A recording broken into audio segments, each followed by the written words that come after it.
جس گھر میں کتا ہو وہاں رحمت کے فرشتے نہیں آتے. تصویریں ہوں، جانداروں کی تصویریں، جانوروں کی تصویریں، مورتیاں رکھی ہوئی ہوں، اور جس گھر میں کوئی جنبی ہو، جنابت والا آدمی ہو، مرد ہو، عورت ہو، وہاں رحمت کے فرشتے نہیں آتے. اور پھر حدیث میں آتا ہے کہ جس گھر میں عورت ننگے سر ہو وہاں رحمت کے فرشتے نہیں آتے. عورت ننگے سر ہو. اب عورت سارا دن بازاروں میں پھر رہی ہے، ننگے سر گلیوں میں پھر رہی ہے، تو رحمت کے فرشتے کہاں آئیں گے؟ رحمت کے فرشتے کہاں آئیں گے؟ پورا اسکول، اس میں ساری لڑکیاں اور ان کی استانیاں بغیر دوپٹے کے، رحمت کے فرشتے کہاں سے آئیں گے؟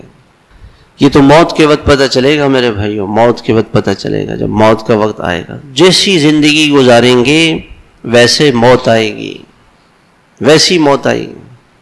ہاں، ایمان کی محنت کریں گے، ایمان کی دعوت دیں گے تو ایمان پر موت آئے گی،